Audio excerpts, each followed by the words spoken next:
Gazette du Togo, une vision sur l'actualité togolaise et sur le monde. Dimanche, jour du Seigneur, de la prière et aujourd'hui des pleurs, les chrétiens catholiques et la communauté nationale pleurent un prêtre salésien tué vendredi au Burkina Faso. Le père César Fernandez a été abattu par des djihadistes. La délégation venait de franchir la frontière de Saint-Cassé. Le corps du serviteur de Dieu serait depuis à la morgue de Dapaon. Les djihadistes opèrent depuis des années dans la sous-région ouest africaine. Ne sont-ils pas désormais au nez et à la barbe du Togo? En s'attaquant à un prêtre chrétien, quel est le message que veulent envoyer ces combattants? Au moment où la mort de religieux produit des larmes, celles versées depuis lundi à l'annonce de la mort du journaliste Alfred Kolani ne sont pas encore asséchées. Notre confrère, ami et frère a rejoint les ancêtres dans l'au-delà. Alfred Kolani, qu'était-il arrivé vraiment? C'est au pavillon militaire du centre hospitalier universitaire de Lomé que le responsable du desk sport de la télévision nationale a rendu l'âme. Le principal centre de référence en matière de soins médicaux au Togo ne sera plus seul pour longtemps. Le chef de l'État a donné cette semaine le coup d'envoi de la construction d'un hôpital moderne dans la préfecture d'Agoignivé. Enfin, peut-on s'exclamer? Depuis des années, le débat autour de la qualité des infrastructures de soins au Togo est resté vif et d'actualité. C'est sans ménagement qu'ils sont qualifiés de véritables mouroirs. D'ailleurs, combien sont-ils encore au sein de l'élite civile et militaire du pays à se faire soigner au Togo? L'hôpital Saint-Péregrin va-t-il finir par se substituer à Val-de-Grâce ou à Pitié-Salpêtrière en France ou à Sogakopé District Hospital au Ghana? Le Ghana est sans aucun doute une référence au Togo et lentement, le Togo veut se relever. Cette semaine, il a ajouté à la liste déjà très longue des dons, emprunts, aides, subventions et assistance financière 35 millions de dollars américains, soit 16 milliards de francs CFA du Millennium Challenge Corporation. Les soucis liés aux nouvelles technologies et aux fonciers vont-ils du coup commencer leur recul? Et cette année, 2020 est dans toutes les têtes. Actually Akleso annonce la candidature de Foga Singbe pour la présidentielle. Nicolas Lawson annonce lui-même sa candidature. Combien seront-ils réellement au départ de la présidentielle de l'année prochaine? Et ce que la presse titille, finiront-ils par se décider comme l'ont été les ministres togolais et le patron partis tenir leur conseil sur un terrain de football à Tabligo? Merci de nous rejoindre au D12 de Pyramide FM. Un invité nous accompagne, le professeur Magloire Kwakouvi, il est enseignant des universités du Togo. Notre technicien du jour est Romanique Freitas. Les numéros de l'émission sont 96 50 34 37 et 70 43 09 70. Professeur, bonjour. Bonjour. Comment allez-vous? Je vais bien par la grâce de Dieu. Et votre dimanche? Alors, il a commencé par la messe de 6 heures et il continue. Il continue? Ouais. La messe? Non, le dimanche. Le dimanche. Vous êtes à la radio donc, et il a été abondamment question de radio cette semaine. Je ne sais pas si vous le savez, puisque chaque année maintenant, depuis 8 ans, les Nations Unies ont décidé de célébrer la journée internationale de la radio. Oui. Qu'est-ce que ça vous représente, la radio? C'est la question que nous avons posée à beaucoup de nos auditeurs, beaucoup de nos invités cette semaine. Bon, je dirais que c'est le moyen le plus populaire d'informer le peuple parce que à l'arrivée de la télévision, on avait craint sa disparition. Elle n'a pas disparu et Internet est arrivé. Elle s'est installée sur Internet. Donc, je pense que c'est un moyen très simple et très commode d'atteindre le peuple. Même les vendeuses de cola, les vendeuses de bouillie peuvent avoir leur radio à côté. Et ce n'est pas une mauvaise chose. L'essentiel, c'est que les émissions soient instructives et non pas abrutissantes comme les telenovelas de certaines chaînes de télévision. Voilà ce que moi je peux dire. Vous avez eu votre poste récepteur à quel âge? Je l'ai acheté moi-même. Hein. J'avais déjà plus de 27 ans. 27 ans. Vous avez eu 27 ans avant d'avoir votre premier Oui. C'était à combien? Au satellite 2000, c'était à 80 000 francs CFA. Vous l'avez acheté à 80 000? À Paris. C'était pas à Lomé.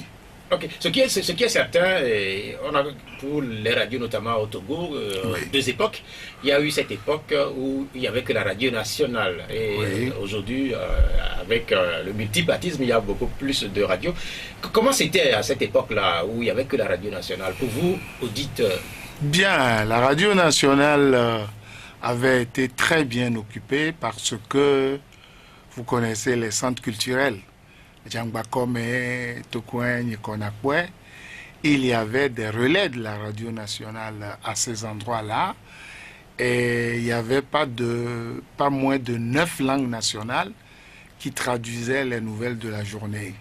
Et je crois que c'était une très bonne politique nationale de la radio. C'est vrai que le clou que beaucoup de personnes attendaient, c'était les disques demandés. Mais à part les disques demandés, il y avait de l'information pour une bonne partie de la population parce que 9 langues sur la quarantaine, des langues qui s'interpénètrent, c'était du bon travail quand même. aujourd'hui, il y a beaucoup plus de radios et Oui. on vous invite souvent dans les radios. Quelle est votre appréciation qui est faite du travail qui se fait un peu partout au niveau de ces différentes stations de radio, la plupart des stations, du moins exclusivement FM? Oui, je crois que les radios togolaises compensent le manque à gagner créé par la pauvreté au niveau du peuple. Parce qu'à défaut d'acheter 2, 3, 4 journaux à 250 francs pièce, si vous écoutez une émission sur les nouvelles du jour, ça vous revient moins cher que de dépenser pour acheter quotidiennement ou bien chaque semaine les journaux. Les journaux ont leur place sur le plan d'archives et de minutes de l'histoire contemporaine. Mais rien ne vaut une émission à la radio. On est informé presque en temps réel maintenant. La mort du père Hernandez a été jusqu'au-delà du Burkina et du Togo, presque en temps réel. Donc, on ne peut pas combler ce vide-là de la radio.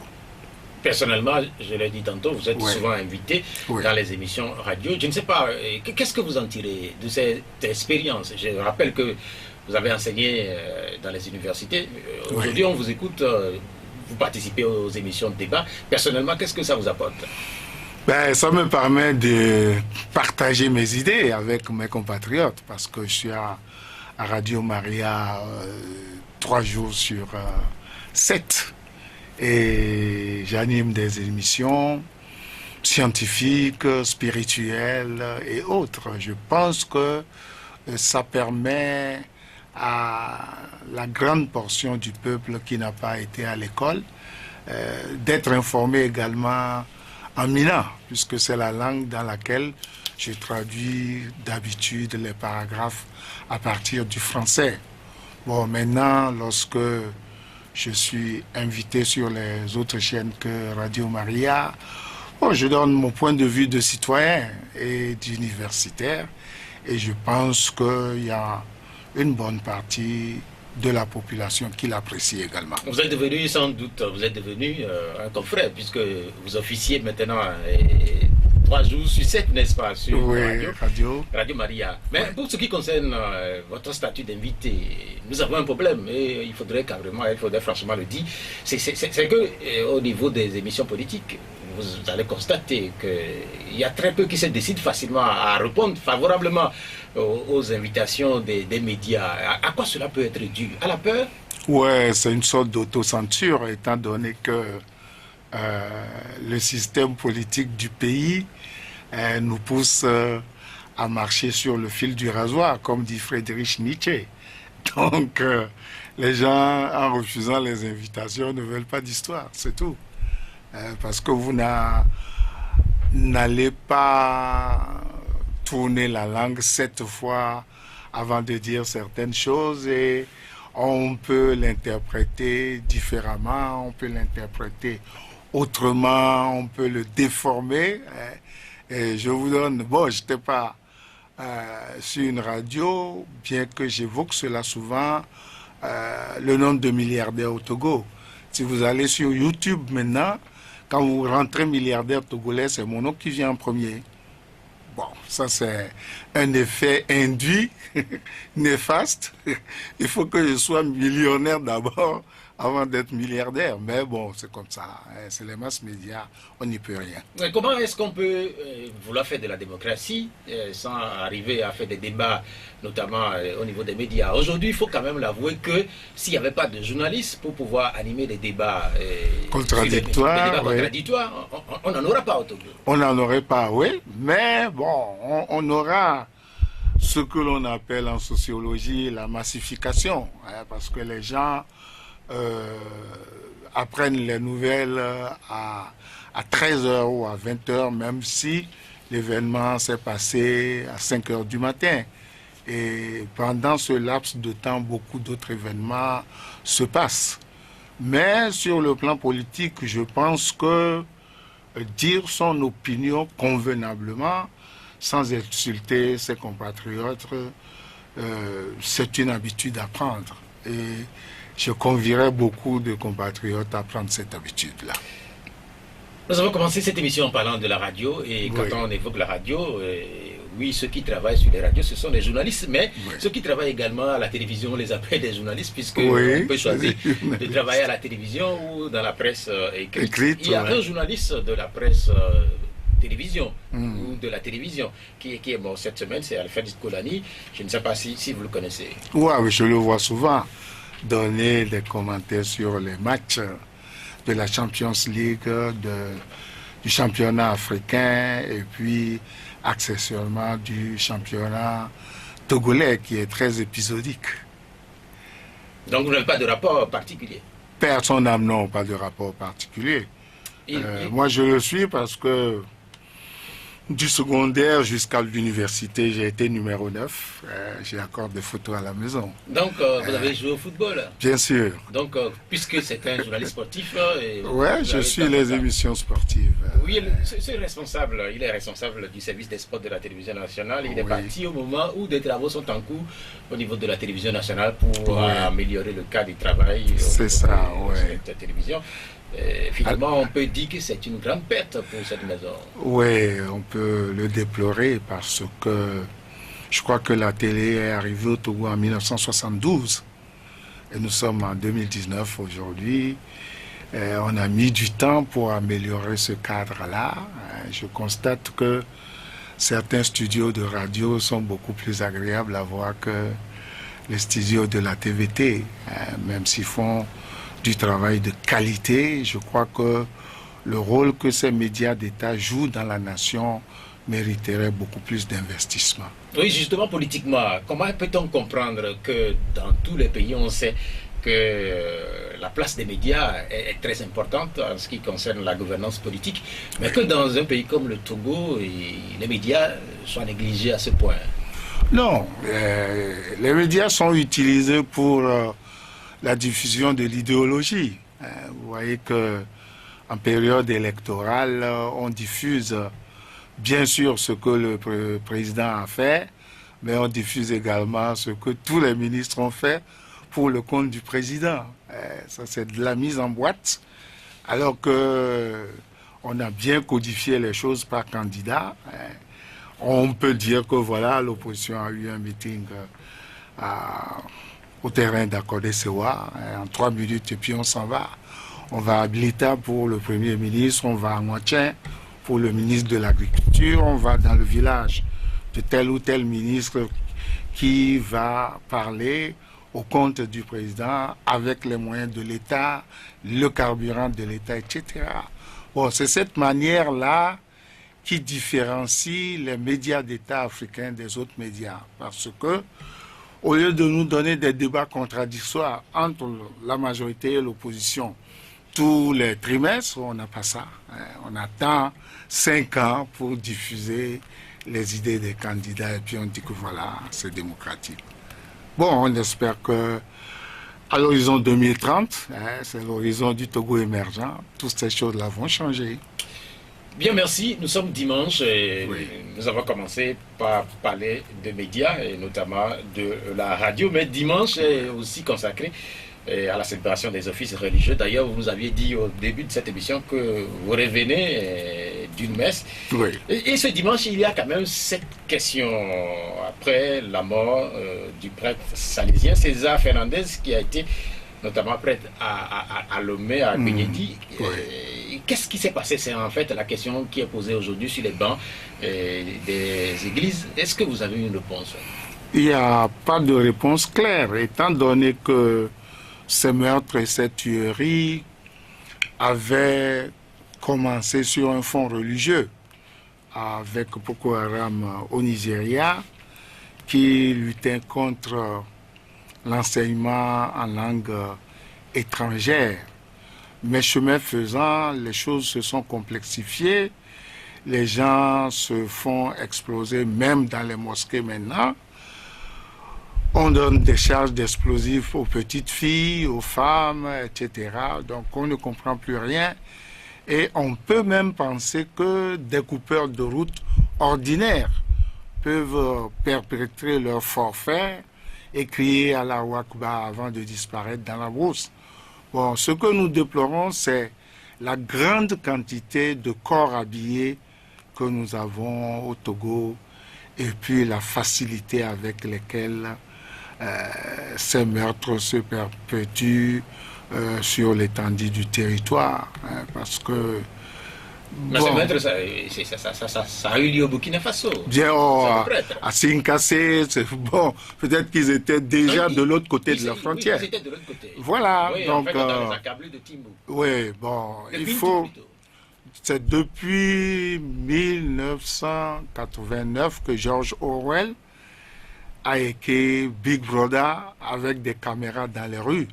On ne peut pas me dire que le Burkina et le Togo ne peuvent pas installer des caméras à nos frontières pour filmer ce qui se passe et maintenant tracer ceux qui ont perpétré ces coups-là. Bon, non, mais en fait, c'est un manque d'imagination, tout simplement. simplement. Ce que vous dites, oui, c'est très facile de le dire de Oui. cette façon-là, mais la lutte contre le djihadisme ou les djihadistes, c'est une lutte assez complexe. Oui, mais c'est imagination contre imagination, intelligence contre intelligence. Hein, parce que si on a pu détruire le World Trade Center de la manière que vous savez, ce n'était pas des enfants de cœur. Bon, maintenant, on ne peut pas prendre à charge la gestion de tout un pays et se comporter comme un collégien. Hein. Il faut des brain trusts, il faut des think tanks. Et lorsque ces choses-là arrivent, il faut prendre les moyens. Hein. Je rigole toujours quand on dit qu'il y a des troubles au stade et que, bon, on n'arrête personne. Hein. Au stade, en mettant la caméra à l'endroit du trouble, on peut avoir les fauteurs de trouble tout de suite. On les met à la télé et puis on peut rapidement les faire arrêter. Non, mais en fait, ce qui est certain, c'est quand même deux situations différentes. Les violences dans un stade de football qui est un endroit clos Oui. et la lutte contre le djihadisme qui se fait maintenant sur des espaces assez vastes, assez grands et difficiles à contrôler. Cette lutte même qui bénéficie de l'appui des puissances extérieures. Oui. Ardue. Mais je pense que si on prend la vie des citoyens comme quelque chose de sacré, on peut mettre les moyens pour lutter contre cela. Nous allons revenir sur la lutte dans un instant, mais particulièrement le prêtre. Est-ce que vous le connaissez? Oui, j'ai travaillé avec lui depuis 2002, puisqu'il était à l'Institut Don Bosco, qui donnait des enseignements en sciences de l'éducation et en philosophie. Et avant de devenir un institut universitaire aujourd'hui, à ISPSH, il a travaillé également à Kama, où l'on forme des jeunes à divers métiers manuels. Donc, c'est quelqu'un que j'ai croisé, disons, depuis 2002. Kama, c'est à Bodiomé ou à Kodesewar? C'est à Kodesewar. C'est entre l'Institut Don Bosco et l'Université Don Bosco. Donc, c'est quelqu'un qui est connu, qui est au Togo depuis des années, n'est-ce pas? Depuis les années 80, oui. Au Togo, quand on évoque les prêtres, on sait qu'il y a des Salésiens, mais on parle parfois aussi des Comboniens. Oui, il y a des Comboniens. Quelle est la différence entre... Non, c'est des congrégations. Congrégations. Donc les premiers qui ont débarqué à la plage au 19e siècle, c'est les SVD. C'est les prêtres du Verbe divin. Ensuite, on a eu les SMA, la Société des missions africaines venues d'Alsace et Lorraine en France. Après, on a eu des Dominicains, des Salésiens, des Comboniens, toutes les congrégations que nous pouvons avoir. À Djobouégan, nous avons les bénédictins, les bénédictines, etc. Bon, l'Église est universelle et les gens vont en mission selon leur tempérament et leur cœur. Oui. C'est la première fois quand on évoque des morts en ce qui concerne les djihadistes, quand on évoque des morts du côté togolais, c'est la première fois qu'on entend quand même le nom de quelqu'un qui vient du Togo et naturellement, d'ordinaire, ce sont des soldats qui sont engagés notamment au Mali et qui tombent de temps en temps. Mais là, quand on s'attaque à un prêtre, est-ce que c'est derrière un message qu'on envoie? Bon, on peut décoder ça de diverses manières. On peut penser que c'est la toute première lutte de l'envahisseur étranger, impérialiste de la langue et de l'enseignement.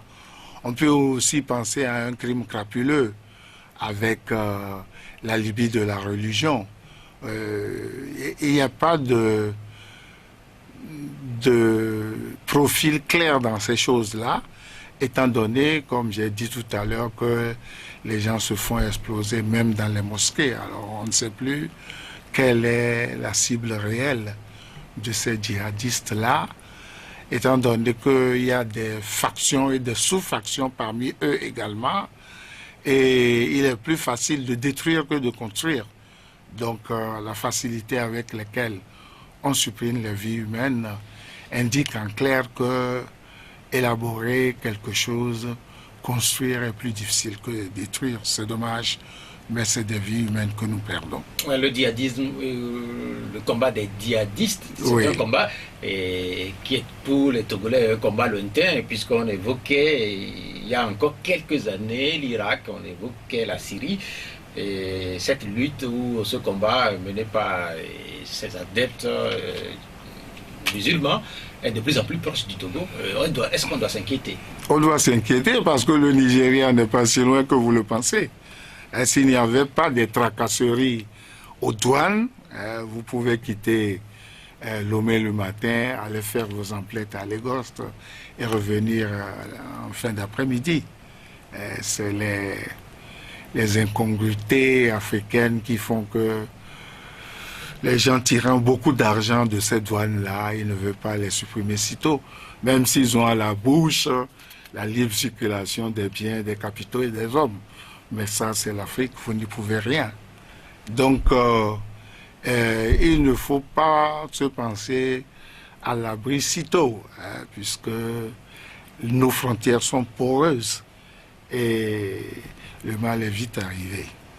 Donc, ce qu'on peut recommander aujourd'hui, malgré tous les moyens qui sont mis en œuvre, ces moyens visiblement paraissent insuffisants, vu la mobilité et la rapidité avec lesquelles les djihadistes continuent à opérer, notamment au Mali, au Burkina Faso, au Nigeria et là, au port du Togo, là, puisque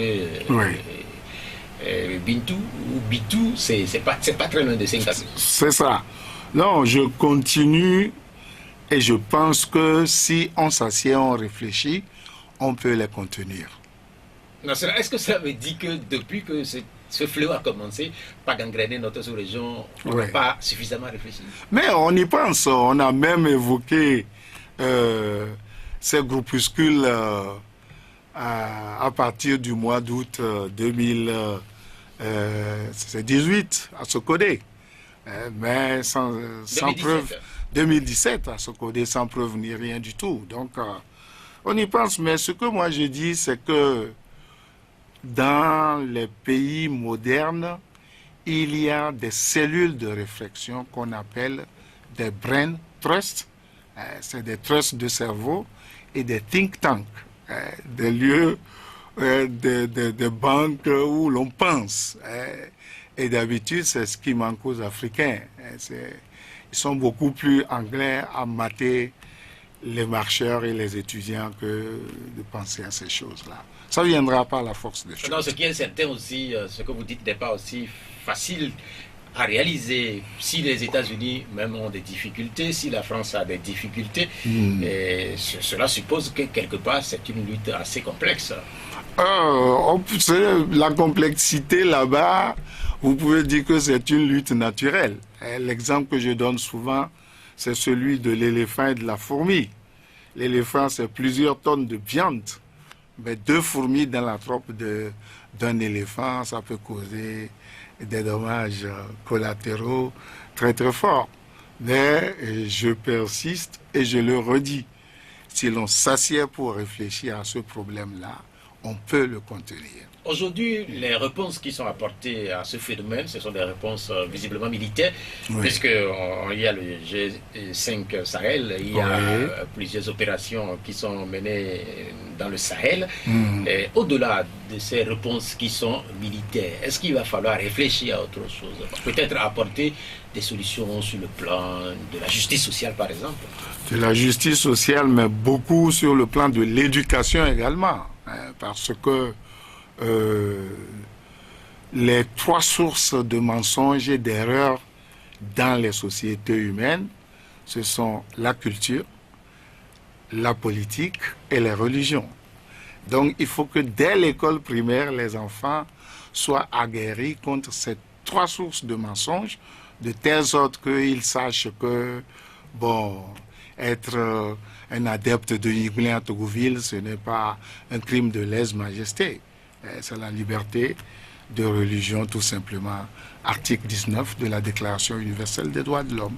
Donc, c'est des nouveautés qu'il faudrait peut-être inclure dans les systèmes d'éducation dans la sous-région. Ce n'est pas des nouveautés, c'est déjà inclus dans notre constitution depuis 1992, je dirais même avant, puisque tous les États africains ornent leur constitution des instruments internationaux qu'ils signent et ratifient. Le problème, c'est la compatibilité et la possibilité de donner aux concitoyens de connaître ces choses-là et d'en vivre. Parce que lorsque l'on débarque dans les maisons au-delà de 18 heures pour arrêter les gens, c'est codifié. Il faut attendre la levée du jour d'abord. On ne va pas à minuit, on ne va pas à 23 heures. On ne crée pas des pannes d'électricité, etc., etc., etc. C'est codifié tout ça. Vous nous écoutez à Pyramide FM. Notre invité du jour, c'est le professeur Magloire Kwakouvi. Et dans 15 minutes exactement, et comme c'est des traditions au cours de cette émission, vous auditeurs, vous allez également participer par vos contributions et vos questions à notre invité. Je vous donne les numéros 70 43 09 70, 70 43 09 70, et puis 96 50 34 37, 96 50 34 37. Nous évoquons la violence dans la sous-région ouest-africaine. La violence, il y en a eu au Togo il n'y a pas très longtemps avec les mouvements de contestation du régime, ces mouvements qui ont commencé en août 2017. Et il y a de la calmie depuis quelques temps. Est-ce que cette accalmie-là, il ne faut pas l'encourager? Ce n'est pas en termes d'encouragement. C'est en termes de réformes constitutionnelles et institutionnelles. Tant que ces réformes-là ne seront pas faites, il ne faut pas se leurrer. Ce n'est que reculer pour mieux sauter. C'est-à-dire? C'est-à-dire qu'il nous faut des élections à 2 tours. Il faut un redécoupage électoral moderne, et non pas 13 voix contre 1 voix, etc. Toutes ces subterfuges politiques que l'on a mis en place à la pointure du général Adé et Adema, il faudrait les revoir pour que, quand on dit que le Togo est émergent en 2030, ce soit une vraie émergence et non pas de la démocrature à la place de la démocratie. On a connu des pics de violence au Togo, on a connu beaucoup de manifestations. Je ne sais pas, comment est-ce que vous avez vécu toutes ces périodes-là? Bon, j'ai participé à ces manifestations avec des phases de mon âge. Je crois que la dernière était à Fréau-Jardin, le jour où on a tiré sur les gens à balles réelles. Vous parlez de 1993, moi je parle Non, c'est pour vous dire que actuellement, je suis l'actualité de ma chaise à la maison. Je ne vais plus au meeting parce que je ne cours plus les 100 mètres en 12 secondes, comme j'avais 14-16 ans. C'est fini ça. Donc j'ai 74 ans, qui veut voyager loin, ménage sa monture. Je suis l'actualité, je sais ce qu'il nous faudrait pour que la paix civile revienne. Et tant qu'on ne l'aura pas fait, je m'inscrirai en faux contre toute accalmie, toute paix civile, toute, je ne sais pas, toutes ces affaires idéologiques-là, il faut les dénoncer et puis c'est tout. Pour beaucoup, notamment autour du pouvoir, oui. Cette crise, elle est finie, elle est derrière nous. Mais visiblement, vous écoutez... Non, c'est une manière de voir. C'est une manière de voir parce que le fait d'avoir désamorcé la C14 en tenant les gens en respect avec 8000 hommes en armes pour perpétrer le hold-up électoral du 20 décembre 2018 ne veut pas dire que le Togo est fini. Non. Beaucoup de jeunes ne connaissent pas le slogan de Ernesto Che Guevara et de Fidel Castro. C'est siempre hasta la victoria finale. C'est-à-dire? Ça veut dire toujours, toujours lutter jusqu'à la victoire finale.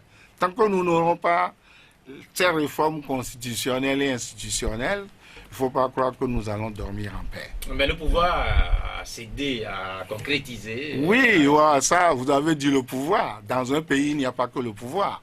Il y a la majorité, il y a l'opposition parlementaire, il y a l'opposition informelle, et puis il y a le peuple. Ça fait 4 acteurs politiques différents. C'est quoi l'opposition informelle? L'opposition informelle, c'est moi, c'est Togo-Ata, qui ne sommes pas d'accord et qui donnons nos opinions par écrit ou bien oralement. Nous sommes l'opposition informelle. C'est-à-dire ce que On a essayé de nous mettre dans des partis politiques, mais nous, on n'est pas dans un parti politique. Nous n'avons pas besoin d'un parti politique pour réfléchir sur notre pays. En clair, vous voulez dire que s'il faudrait réagir, s'il faudrait réfléchir pour le Togo, concrétiser quelque chose pour le Togo, ce n'est pas uniquement du ressort du pouvoir en place. Non, c'est du ressort de nous tous. Mais la manière de le faire au désavantage d'une partie de la population amène les crises et les marches, c'est tout. Il faut écouter. C'est les gilets jaunes qu'il y a en France. Il y a le Venezuela, il y a les États-Unis. Bon, ça c'est la vie humaine. Ce n'est pas quelque chose de propre au Togo. Il ne faut pas croire ça. Les deux tours et puis la limitation du mandat présidentiel, vous savez... Plus le principe un homme, une voix. Ce n'est pas une voix contre 13 voix. Toutes ces subterfuges et ces ruses de Sioux là, il faut les laisser de côté. C'est quoi les ruses de Sioux? Les ruses de Sioux, c'est que une voix dans la Soli vaut 13 voix à Lomé. C'est comme ça que le RPT Uni a gagné les élections depuis les années 90 jusqu'à ce jour. Et le découpage date des années 50, s'il vous plaît, 1954. Donc il faut changer. On ne peut pas construire des aéroports, New Deal, se dire qu'on est hub de ceci ou cela, et puis avoir des lois du Moyen-Âge. J'allais vous demander, pas bon. Oui, j'allais vous demander si vous partagez une position. Mais visiblement, à vous écouter, vous la partagez. C'est la position de Monseigneur Philippe Fanko-Kodjo qui a critiqué les dernières élections législatives, et des élections qui devaient solutionner la crise qui a fini ou qui continue selon la position où on se trouve. Est-ce que c'est des critiques que vous partagez? Bien sûr, puisque ce qui s'est passé le 20 décembre, moi je l'ai dénommé un hold-up électoral avec mention très bien, félicitations du jury.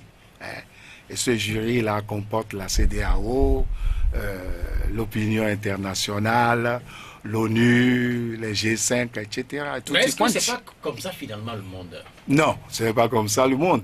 Ce serait trop facile de dire que c'est comme ça le monde. Mais si ce n'est pas comme ça le monde... S'engager à faire des réformes depuis, c'est 2006 ou 2012. 2006. Voilà. Et ne pas les faire, il ne faut pas dire que c'est comme ça le monde.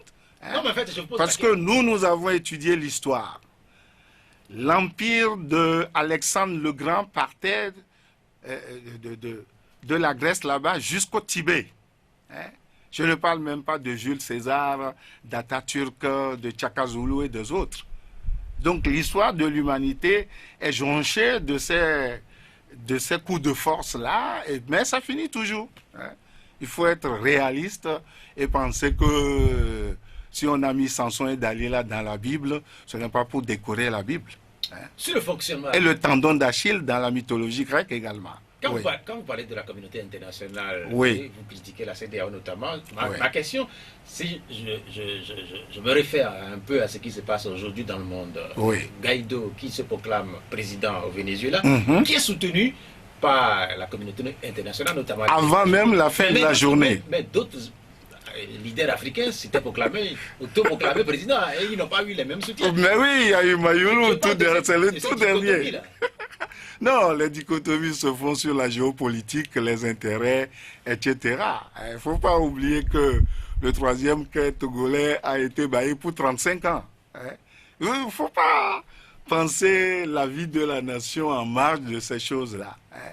Quelqu'un qui a dépensé 350 milliards, est-ce que c'est vrai, est-ce que c'est faux, et qui a un bail de 35 ans, doit peser très lourd dans la balance.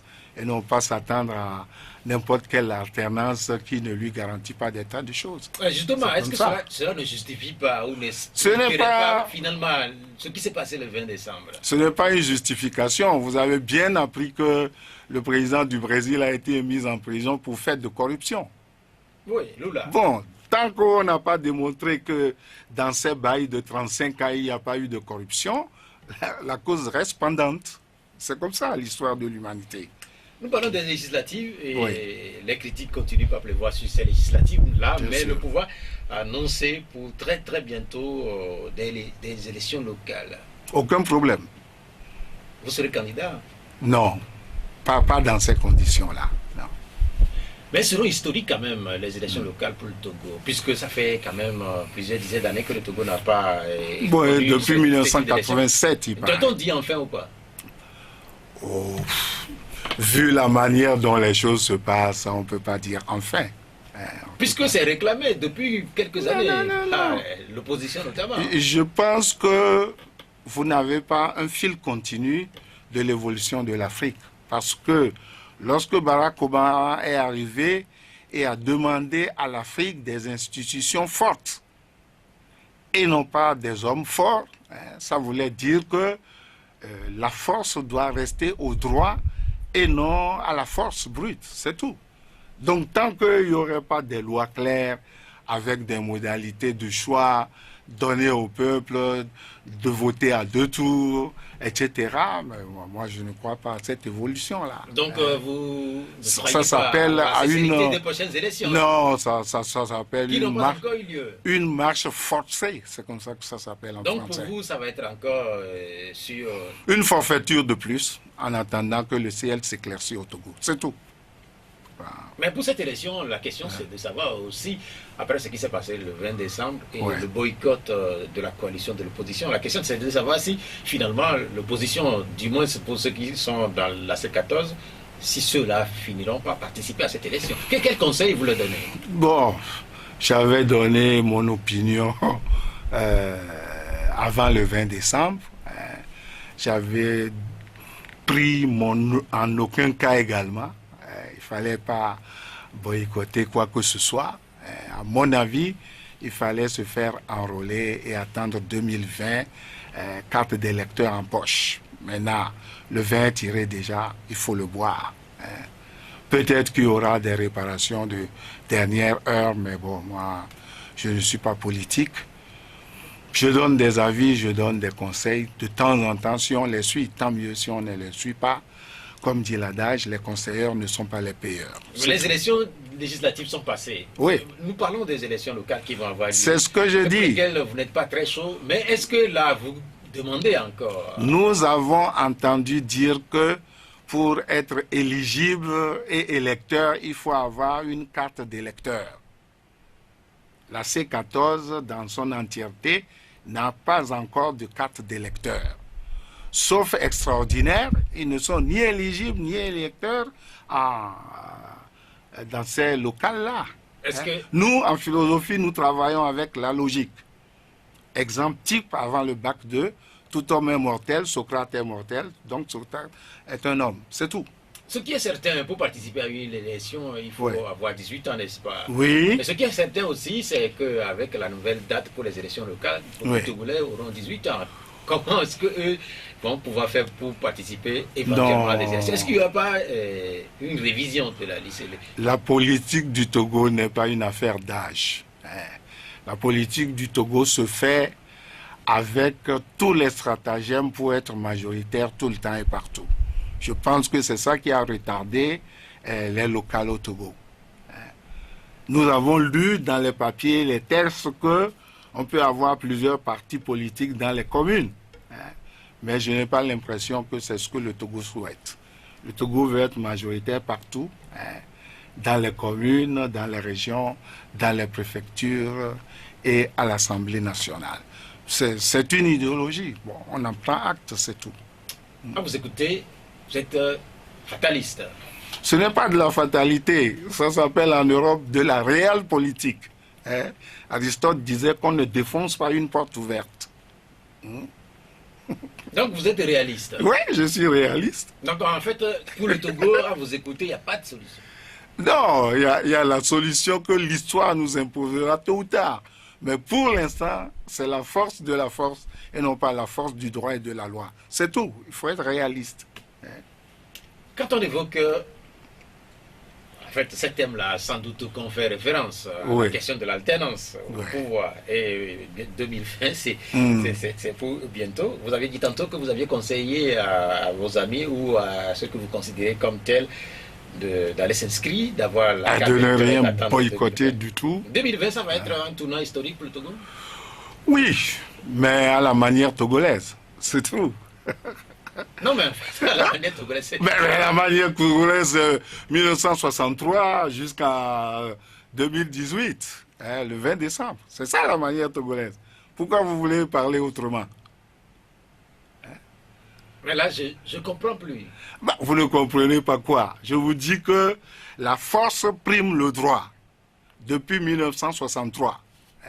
Lorsque nous avions créé la LTDH, j'avais écrit un article qu'on a eu tort de tuer Sylvanus Olympio.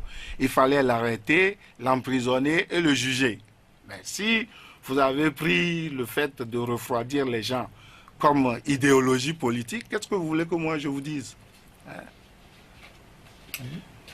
Bientôt donc... Le 20 décembre 2018, c'est 8000 personnes en armes. Vous les avez comptées?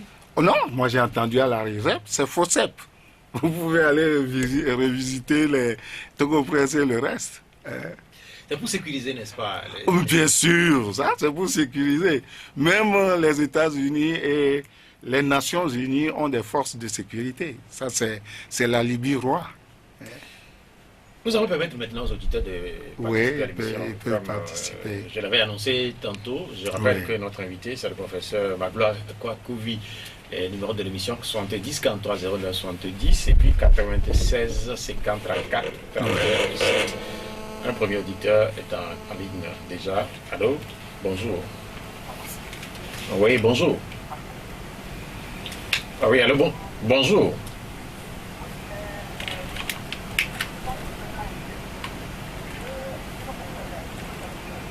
Ben là, en fait, carrément, on a du mal à... Allô?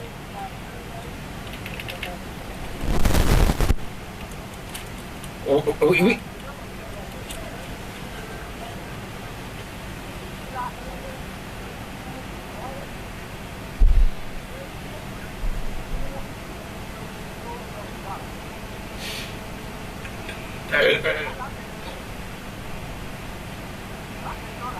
Oui, allez-y.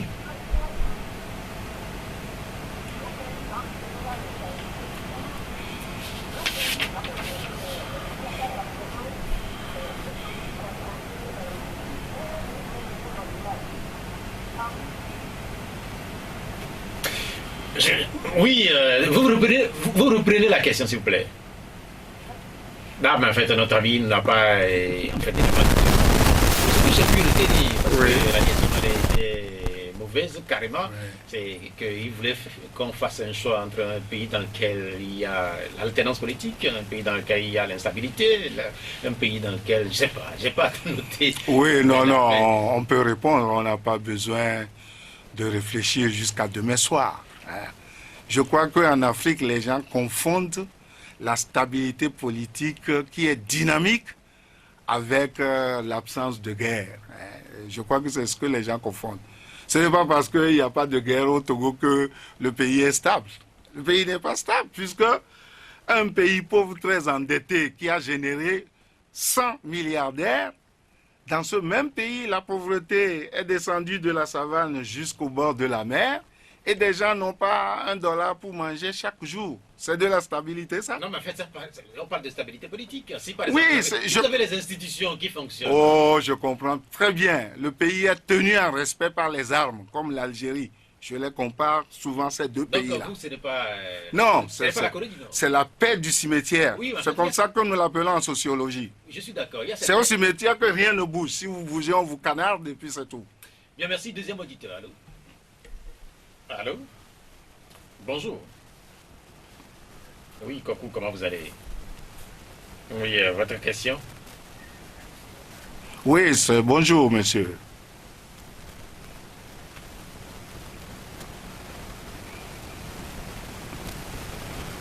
Vous parlez un peu plus fort, s'il vous plaît. Oui, oui.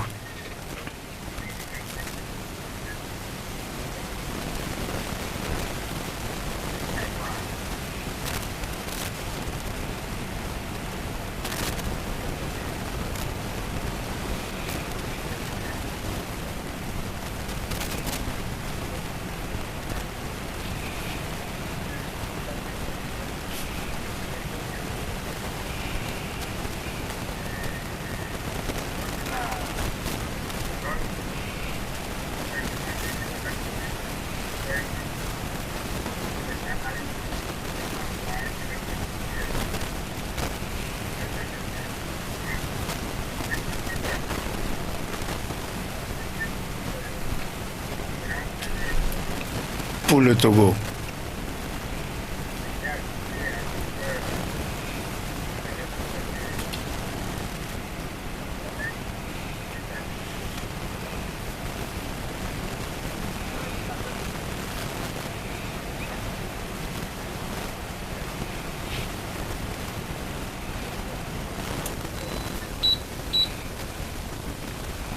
Oui, oui, nous vous écoutons.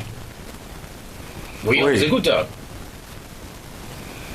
Je crois que notre ami, il est parti, donc... Oui, oui, en fait, c'était immédiatement après la feuille de route, la fameuse feuille de route de la CEDEAO. Ce n'était pas sur Pyramide FM, mais c'était sur Nana FM, que j'avais dit qu'en aucun cas, la C14 ne devait boycotter quoi que ce soit. Voilà. Mais il ne peut pas me suivre sur toutes les radios tous les jours non plus.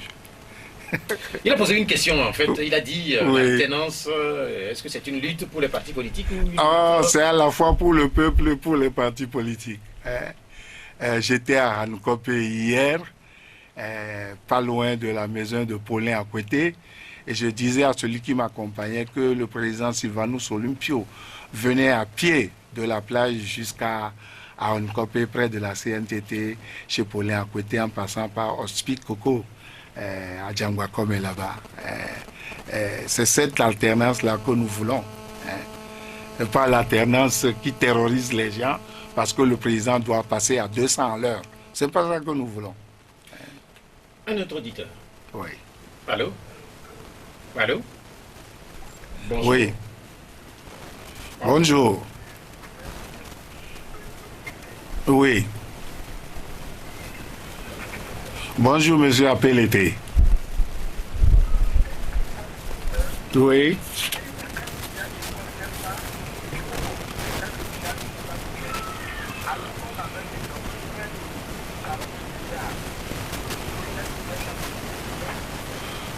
Non, mais en fait, allô? Non, non, il a parlé de 17 milliards ou bien pour construire un hôpital. Bon, je crois que souvent en Afrique, les gens confondent les effets d'annonce avec la réalité. Ce n'est pas parce qu'on a dit qu'on va construire un hôpital de référence que ce sera un hôpital de référence. L'hôtel du 2 février, c'est un hôtel de référence, avec 42 suites présidentielles, etc., mais qui s'est avéré un éléphant blanc en fin de compte, avec des factures de 3 600 000 d'électricité, etc. Donc il ne faut pas confondre les effets d'annonce avec la réalité sociale. Allô? Oui, bonjour. Oui, Pelé, allez-y. Bonjour, Monsieur Pelé.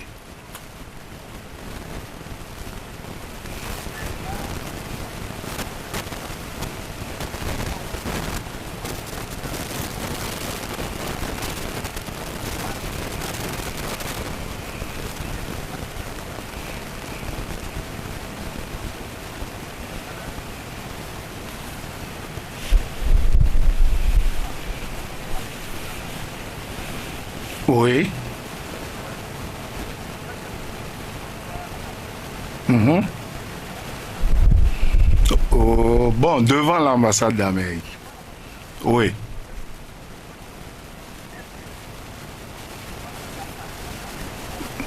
Oui. Hmm.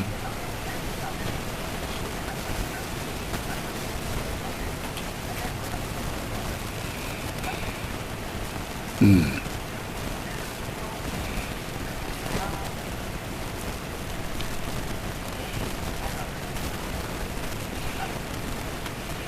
Oui. Oui.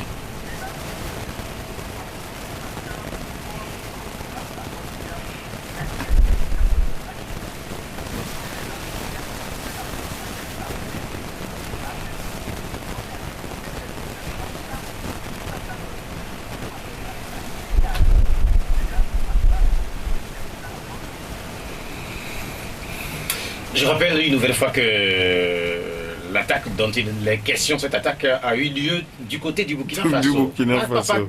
Pas sur le territoire togolais, du côté du Burkina Faso. Donc ça aussi, il faudrait que ça soit clair pour les gens. Pour les auditeurs. Ouais. Non, d'ici dimanche prochain, les choses seront claires.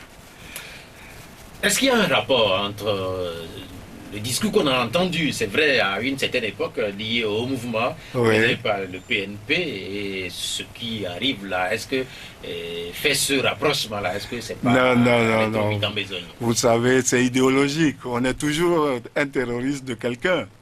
Il ne faut pas prendre ces dires-là pour du pain béni. Mais je pense que nous ne pouvons pas souhaiter ces affaires-là à notre pays. Parce que beaucoup de gens seraient dans l'embarras et je ne donne pas cher de ceux qui font les fierros aujourd'hui. La première partie de sa question, c'est concernant l'assassinat de Sylvanus Olympio. Là aussi, est-ce qu'il y a un rapport à faire entre le fait que quelqu'un soit assassiné devant votre ambassade et l'accusation qui est visiblement portée par le parlant d'assistance? La thèse qui revient souvent, c'est que Olympio aurait escaladé sa maison qui justait la résidence de l'ambassadeur Poulaga, je crois que c'est comme ça qu'il s'appelait, et s'était caché dans une voiture. Et lui, naïvement, il a informé l'ambassade de France, etc. Donc, pour ne pas avoir le Maccabée sur les bras, bon, il a laissé sortir, et puis les autres l'ont trucidé.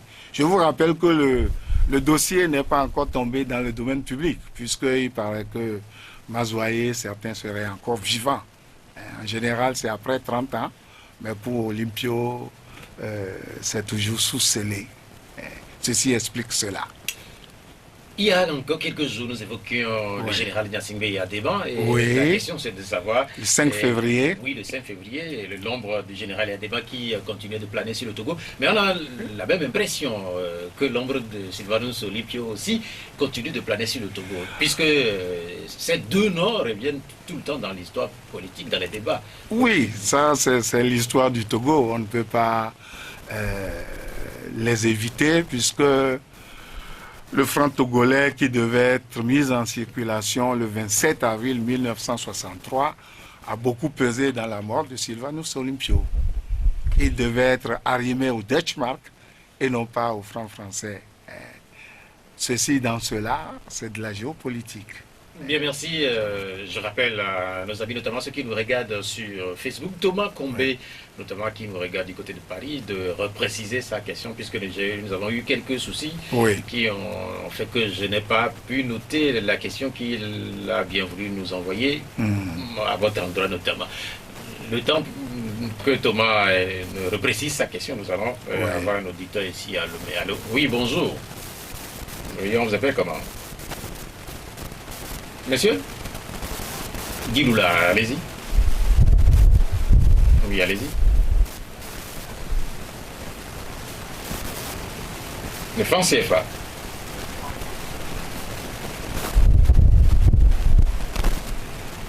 Kakonou Boukwan ou bien Nadim Khalif, c'est les deux nationaux qui en parlent.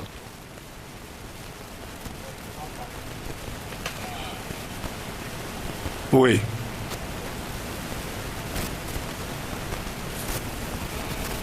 Bien.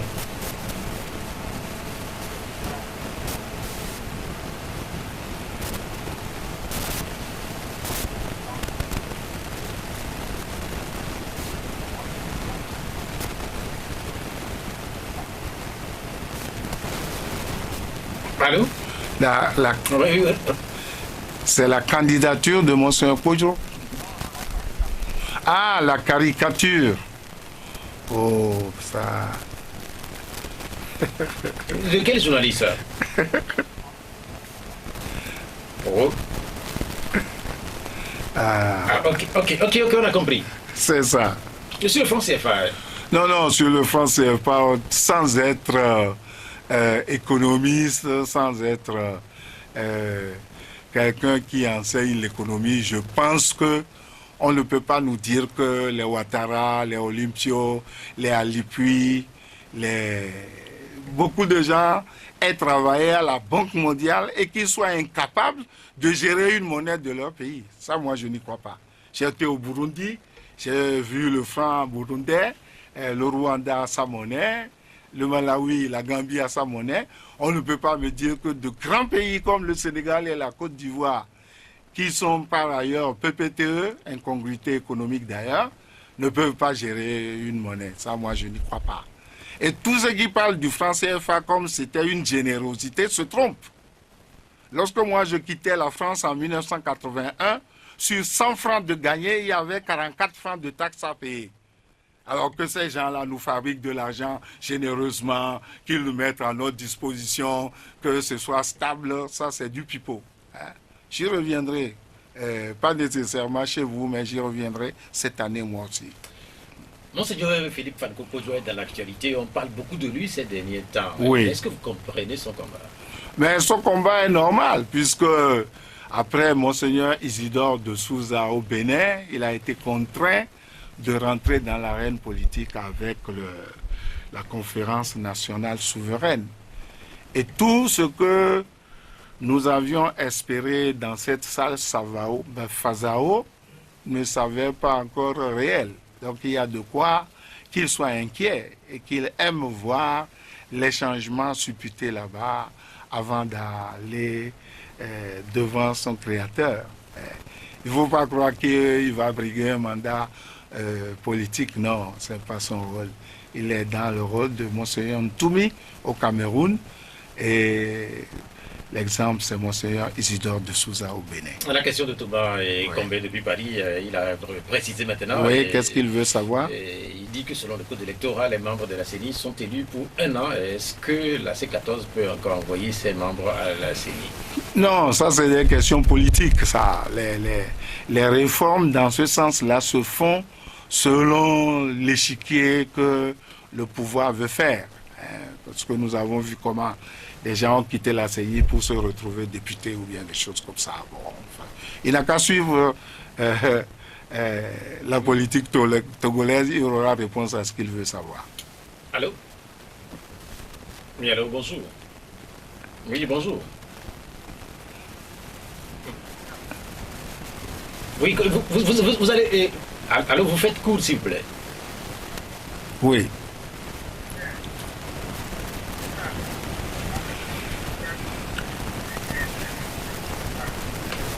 Oui, j'ai dit, vous pouvez poursuivre et aller...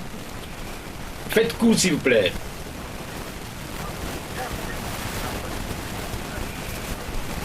Oui.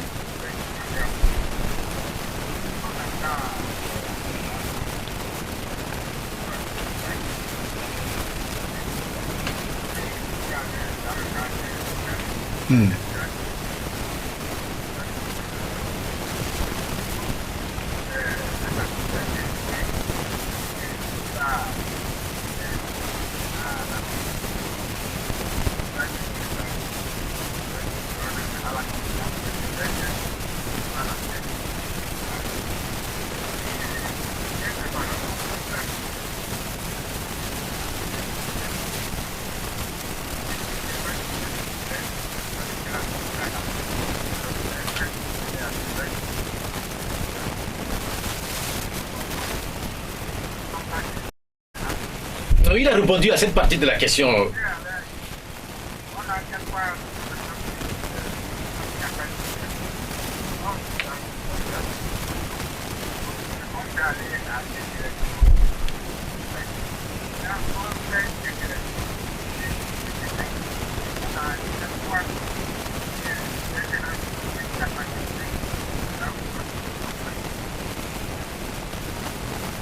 Bien, merci, cher ami Kokou, de nous avoir appelé depuis Guédivé.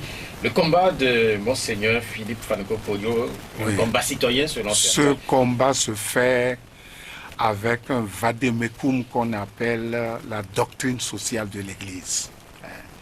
Si vous prenez cet ouvrage-là, qui a commencé depuis 1893 avec le pape Léon XIII, vous verrez que l'Église intervient en politique lorsqu'il y a danger pour les citoyens. Et les prêtres, les évêques, les cardinaux, les papes sont des citoyens à part entière et non pas entièrement à part. Comprendre qui pourra. Même Jésus disait ça des fois. La deuxième partie de la question, Oui, sur le tort qui est jeté ou rejeté des fois à l'opposition de n'avoir pas de l'alternance, de n'avoir pas de stratégie pour ce qui concerne la question c'est de ça. l'alternance au Togo. Ça ressortit de l'analyse du système. Nous avons démonté tout le système maintenant. Ça se résume en des élections à 2 tours, un homme, une voix. C'est le principe que l'ONU même a retenu. Ce n'est pas un homme 13 voix contre un homme, une voix. Élection à 2 tours. Voilà le mécanisme. Ce n'est pas un coup KO pour que le général soit content. Non, c'est fini cette époque-là. Thomas Combé est revenu avec une deuxième question, Oui. sauf qu'il dit que selon la loi, on devait faire une révision des listes chaque année. Oui. Et il dit pourquoi est-ce que en fait, quel est le pouvoir a quel droit de refuser? Je ne sais pas si pour l'instant si le pouvoir a refusé ou pas, puisqu'on ne connaît pas pour l'instant la date des élections locales. Non, ils diront que c'est un droit régalien de l'État et que le Togo est un État souverain qui n'a de leçons à recevoir de personne. Oui, ça aussi, nous connaissons la chanson. Oui, mais est-ce que c'est pas, comme je l'ai dit tantôt, aller trop vite en besogne, puisqu'on ne sait pas pour l'instant ce qui va se passer? Non, c'est pas... C'est-à-dire, il ne faut pas prêcher à des convertis. Donc pour vous, il n'y aura pas de révision de liste électorale? Si l'État ne le veut pas, il n'y en aura pas. Oui, pour l'instant, on ne peut pas l'affirmer aussi. Mais on peut affirmer puisqu'il a fait les élections du 20 décembre sans réforme. Alors, nous sommes en droit de dire qu'il peut faire ce qui lui plaît dans son rectangle de pays sans recevoir de leçons de qui que ce soit. Est-ce que fait des élections sans réforme et fait des élections sans réviser une liste électorale, est-ce que ce n'est pas deux choses différentes? Non, les réformes électorales contiennent la réforme des listes, c'est tout. On a dit qu'il n'y a pas eu d'enfants enrôlés, après on trouve 33 enfants. Vous trouvez que c'est normal ces choses-là? Écoutez les nouvelles de votre propre pays. Les gens parlent comme s'ils ne vivent pas au Togo. Allô? L'auditeur, il n'est pas là. Non, on peut continuer, Allô? ils viendront. Hey, bonjour. Ouais, vous appelez comment? Il n'a qu'à éloigner sa radio. Oui, vous avez un poste récepteur qui est allumé à côté de vous. Cédric. Oui. C'est votre question. Vous avez aussi un téléphone à côté? Ok, allez. Ouais.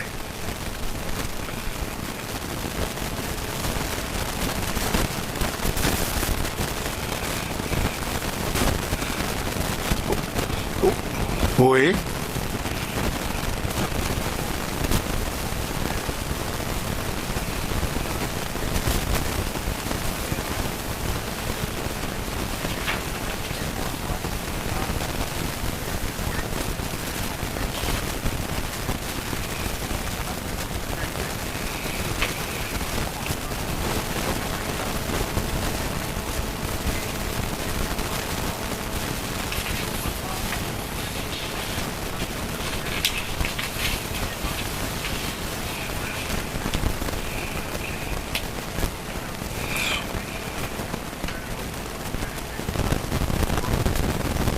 Hmm.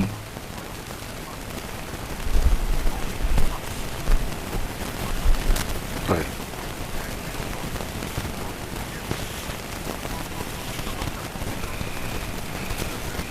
Oui. Bien,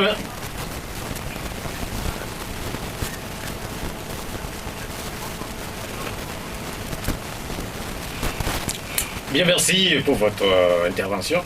Réaction. Non, je crois que les prêtres vaudous sont sortis. C'est quelle année ça? D'abord pour la purification. Oui, pour la purification, ils ont pris beaucoup d'argent. Lui, il n'a pas appris ça. Non, mais, je ne sais pas, et puisque l'auditeur n'est plus en ligne. En fait, voilà sa position. Oui, c'est sa position. Monseigneur Kpodjo a vécu une partie historique du Togo dans la conférence nationale souveraine. Tout ce qui a été décidé là-bas n'a pas été mis en application. Je pense qu'il a le droit de donner son opinion sur cette non-mise en application de ce qui a été décidé là-bas. Je ne vois pas où est le problème. On peut l'insulter, on peut lui cracher dessus, on peut le crucifier sur une croix, mais c'est de bonne guerre. On ne peut pas dire que quelle diplomatie. Il n'y a pas de diplomate au Togo avant qu'on ne vote le 20 décembre? Ou bien les diplomates, ils étaient partis du Togo? Donc la retenue dont parle notre ami Cédric, cette retenue-là, vous ne la comprenez pas? Les vérités n'arrangent pas tout le monde. Hein? C'est Nietzsche qui l'a dit. L'important, ce n'est pas de dire la vérité, il faut savoir qui ça arrange. Voilà le fond du problème. Ce n'est pas un problème de Monseigneur Kpodjo contre Monseigneur émérite. Hein? Il ne s'agit pas de secret professionnel, il s'agit de vérité historique concernant le pays. Je ne vois pas pourquoi, étant né dans la région d'Atakwame, lui n'aurait pas le droit de parler de son pays. Pourquoi? Il évoque la France, il évoque les États-Unis, oui. Il évoque un certain nombre de pays dans lesquels on ne voit pas aussi... oui, là-bas, les institutions font leur travail. Lorsque le garde de corps de Macron a tabassé quelqu'un dans la rue, la magistrature s'en est saisie. Oui, tout de suite. Est-ce que c'est ce qui se passe au Togo? Non, il faut comparer ce qui est comparable. Donc, ce n'est pas des situations comparables. Non, non, non, il ne faut pas mélanger les serviettes et les torchons, là. Allô? Ah, il est parti, c'est l'auditeur. Est-ce qu'on récupère quelqu'un derrière lui? Allô? Après lui, allô? Oui, bonjour, votre nom, s'il vous plaît. Moi, je vais bien. On vous appelle comment? On vous appelle comment?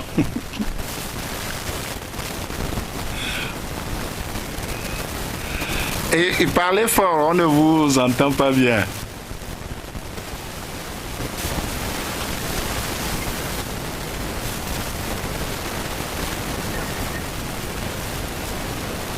Ouais.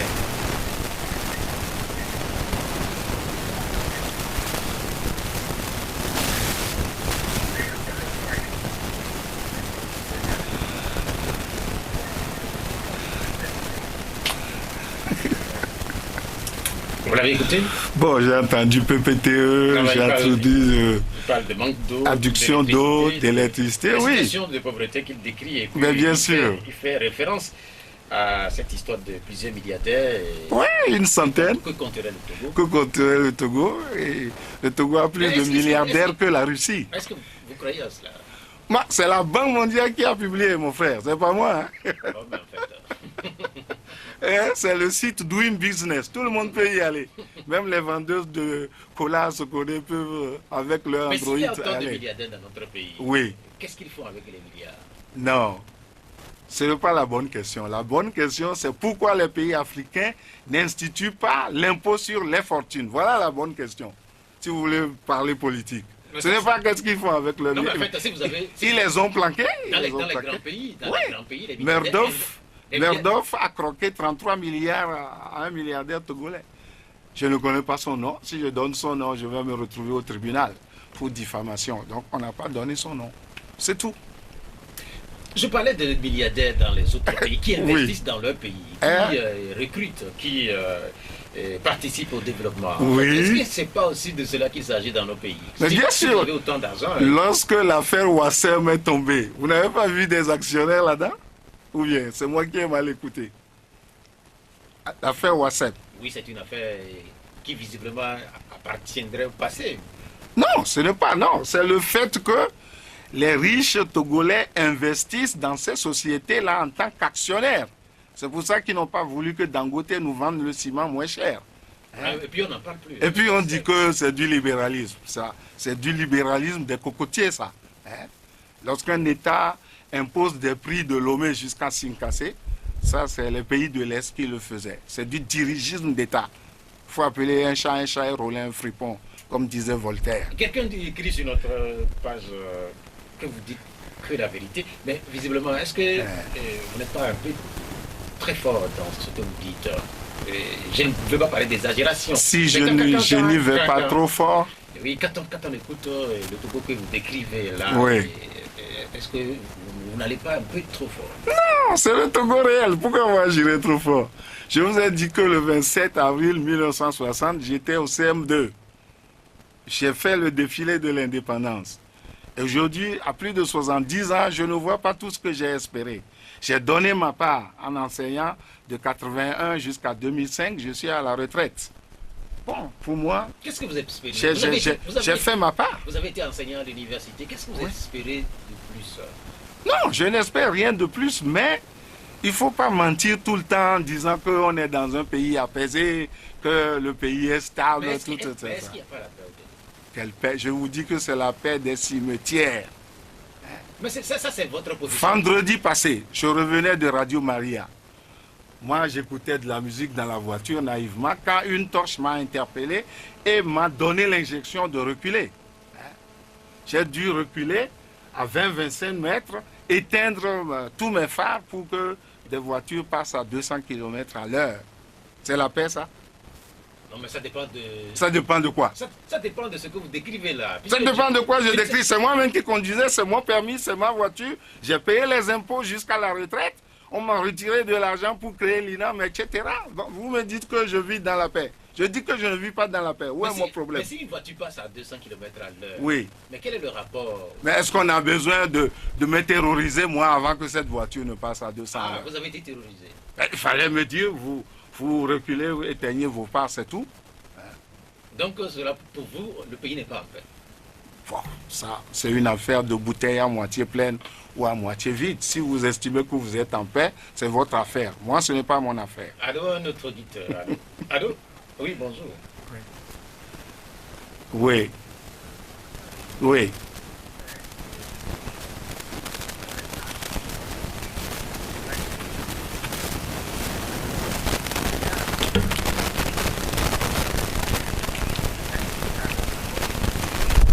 Oui.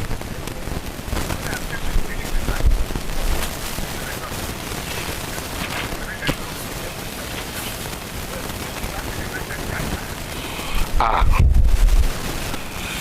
Ça dépend s'il a fait l'école militaire de Chichao, puisque c'est des choses qui se font de père en fils. Donc moi, je ne peux pas vous répondre. Lorsqu'on vieillit, il y a une maladie qu'on appelle Alzheimer. Donc vous ne connaissez pas mon âge, je vous le donne, c'est 74 ans. Je n'ai pas la date de la mort de Gruniski en tête. Ça ne m'avait pas marqué autant que le 13 janvier 1963, parce que j'habitais pas loin de Noé Koutoukli, du côté de la Pirogue. Et j'allais à l'école à la cathédrale, c'est tout droit. Je passais derrière la maison de Sylvanus Olympio. par le grand marché pour arriver à la cathédrale. Là, je m'en rappelle. Mais les livres d'histoire ont toutes ces dates-là. N'ayez pas peur. Allô? Oui, allô? Bonjour. Oui, allô? Allô? Toujours la radio. Allô? Allô? Je crois que nous avons encore quelques soucis. Oui. Convenablement cet auditeur. 2020, c'est bientôt, je le disais. Oui, c'est bientôt. Il y a 2 mois en moins déjà. Et beaucoup d'observateurs estiment que cette année préélectorale va être une année agitée avec des annonces de candidature. On a appris que le chef de l'État actuel, Faure Gnassingbé, sera candidat. Ouais. On a appris également que Nicolas Lawson sera candidat. Est-ce que vous êtes surpris par ces annonces? Non, non, pas du tout, puisque lorsque Adani Ife a été candidat, il avait joué un rôle de sparring partner comme le président de ULI à l'époque. Le président de ULI, c'est un parti politique qui n'existe plus. Je ne me rappelle plus son nom, mais les auditeurs le connaissent très bien. Celui pour qui on n'a donné qu'une voix, il a chassé sa bonne le soir parce que sa femme n'a pas voté pour lui, la bonne n'a pas voté pour lui. C'est sa voix seule qu'on a comptée. Allô? Oui, bon. Oui. Bonjour. Allô? Monsieur Touré. Touré. Oui. Oui, le docteur vous répond et vous salue également.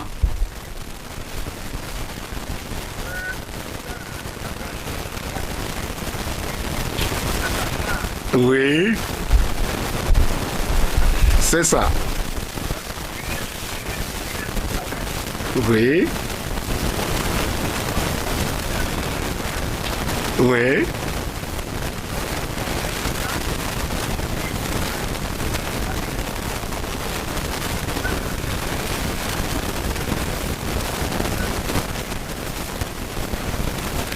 C'est ça. C'est une question qui revient très souvent. Oui. Cette question de minorité. En philosophie morale et politique, nous appelons ça du marketing politique. C'est la 3e institution que cette applaudie-là pour traquer éventuellement les détourneurs de deniers publics. Bon, maintenant, il y a un adage du pays qui dit que quand un barbu tombe dans le feu, on ne demande plus d'après sa barbe. En clair, qu'est-ce que vous voulez dire? Ça veut dire que on a su qu'il y a eu 600 millions qui ont disparu en Afrique du Sud, n'est-ce pas? Pour ce qui concerne la Coupe d'Afrique des Pour la Coupe, voilà. Il y a eu Et pour la route Saint-Joe-Vaughan, 23 ou 25 milliards. Mais on connaît le préjudice. J'ai dit tout à l'heure que pour l'affaire du garde de corps de Macron, la justice s'en est saisie, le Parlement, on a interpellé. Pourquoi au Togo ça ne marche pas comme ça? Est-ce que c'est pas aussi... C'est pas un pays francophone? Est-ce que c'est pas aussi que ces pays sont plus évolués que les nôtres? Non, c'est pas en termes d'évolution. Je parle d'évolution, même des mentalités. Non. Quand on n'est pas courageux pour dire le droit, on fait autre chose. On ne se dit pas juge, machin, truc bidule. C'est du courage. Et quand on n'a pas le courage de perdre les élections, on fait les réformes constitutionnelles et institutionnelles. C'est pas plus compliqué que ça. Mais pour ce qui concerne les milliards, oui. Vous voulez dire que les juges doivent s'auto-saisir, se saisir de cette affaire et traquer ceux qui sont... Mais bien sûr. Mais est-ce que c'est pas ce qui va se faire bientôt avec vous savez, on a eu 2 institutions sous le père qui devaient traquer les voleurs. Applaudissements, c'est le 3e. Bon, wait and see. Nous sommes tombés sous l'égide de Saint Thomas. Sauf qu'il n'y a pas de résurrection ici. Peut-être un dernier auditeur pour la route. Oui. Un dernier auditeur. Allô? Oui. Bonjour. Oui, Cédric.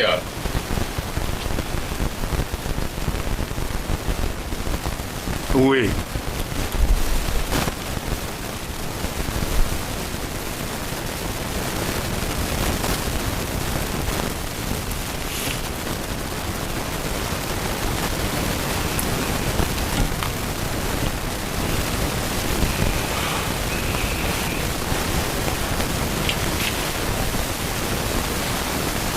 Mhm.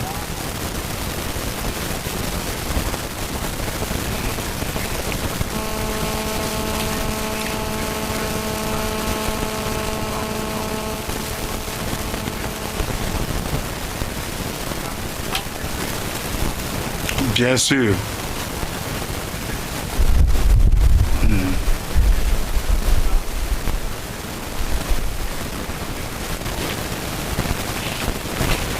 C'est ça.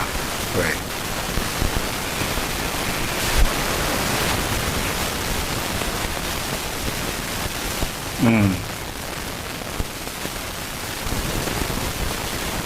Une minorité. Oui.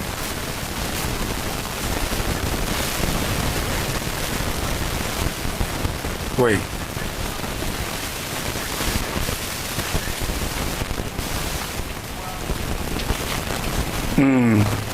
Bien, merci pour cette précision, cher ami Cédric. Non, en Afrique, les débats sont toujours très intéressants. Est-ce qu'on peut dire que Bill Gates s'est accaparé d'une richesse? Non, mais en fait, ce qu'il veut dire naturellement, quand on se réfère au fonctionnement même du monde, Oui. ceux qui détiennent la majorité des Oui. richesses du monde, c'est une minorité. Mais ça ne veut rien dire. Ça veut dire que les gens ont eu de l'imagination pour s'enrichir. Vous êtes là. Mais vous justement, dites peut-être, que oui, c'est là où... Bill la Gates question- n'a pas détourné que de l'argent. Je suis d'accord avec vous. Mais il C'est a- peut-être- C'est peut-être là que vous avez raison, que c'est de la manière dont on a procédé pour avoir... Mais sa bien richesse. sûr. Oui, c'est ça aussi la problématique. Non, c'est des débats. Sur la question de l'alternance. Oui, sur la Est-ce question que de le pouvoir, l'alternance. Est-ce que le pouvoir va se lever un jour pour dire Non. opposition, venez, voilà. Non. J'appelle ça des raisonnements de collégiens. Hein. Je vous ai dit tout à l'heure que quand on a le courage politique de perdre les élections, on institue les règles du jeu. 2 tours, une voix, un homme. Vous verrez, c'est pas vous mettez des trucs pour gagner tout le temps. Je le dis souvent. Le Brésil a gagné 5 fois la Coupe du Monde. Mais ce n'est pas à chaque Coupe du Monde que le Brésil gagne. Donc ceux qui gagnent tout le temps là, ça veut dire qu'il y avait un truc en dessous. Maintenant on le sait.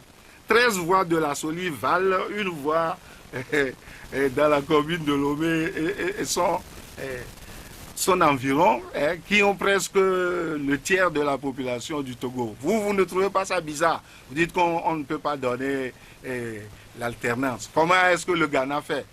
Et il y a de l'alternance là-bas, il y a des anciens présidents. C'est la question de l'auditeur. C'est pas Non, je dis que c'est un raisonnement de collégien.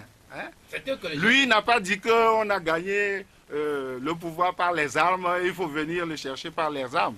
Parce que s'il dit ça, il aura affaire aux journalistes demain matin. Donc, je dis que quand on n'a pas le courage de perdre les élections, on ne fait pas de la politique. Il ne faut pas mentir. Est-ce que la question aussi, c'est pas la complexité même de la réelle politique dont vous faisiez... Non, mais c'est faux. Attendez ma question. Non. Attendez ma question. Les élections législatives Oui. du 20 décembre dernier, Oui. ces élections-là ont été jugées crédibles et satisfaisantes par la communauté sous-régionale, la CEDEAO. Est-ce que les élections du Congo démocratique ont été jugées crédibles et transparentes?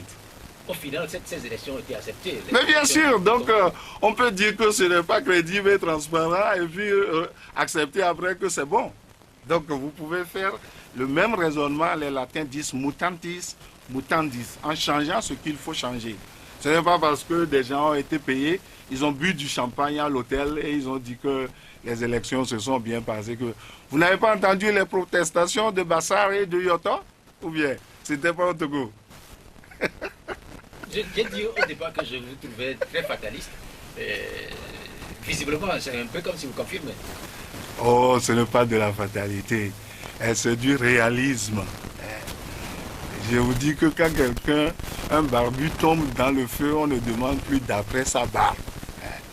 Les gens se sont organisés pour conquérir le pouvoir, ils le gardent mordicus avec les armes, c'est tout.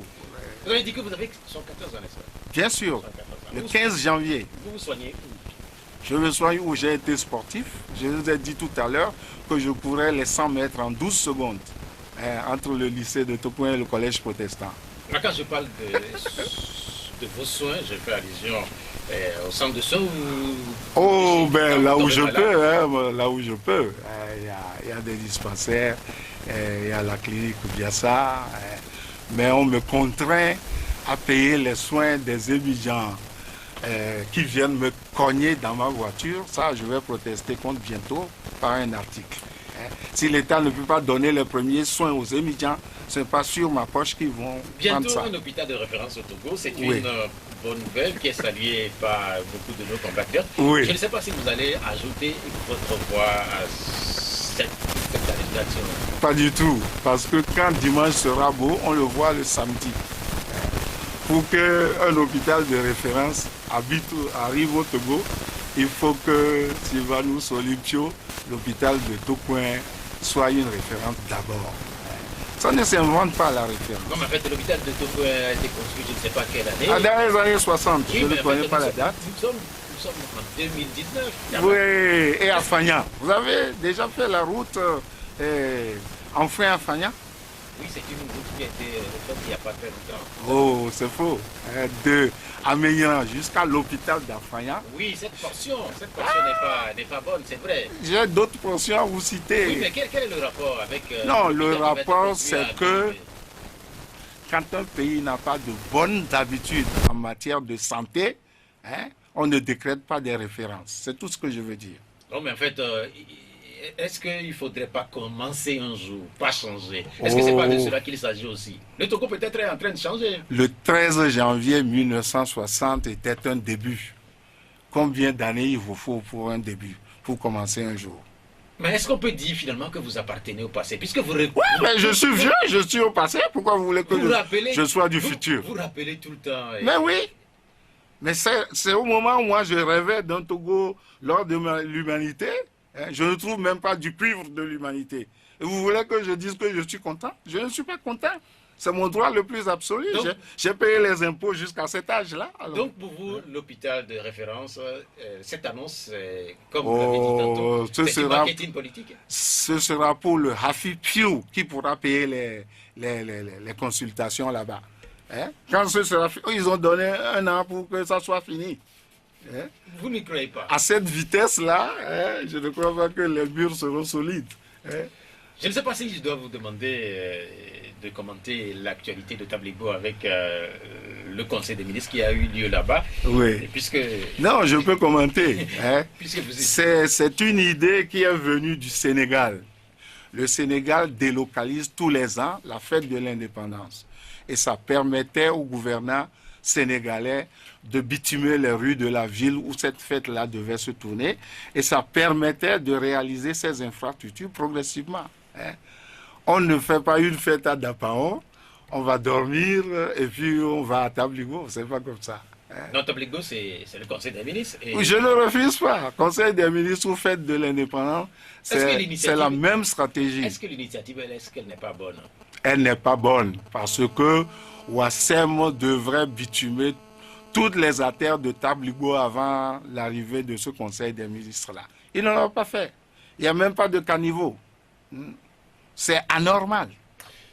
On vous a beaucoup écouté, visiblement, vous êtes très amer, très en colère, visiblement, pour ce qui concerne la situation du Togo. Quelle est votre conclusion? Non, la conclusion, c'est que les hommes politiques doivent avoir le courage de leur politique.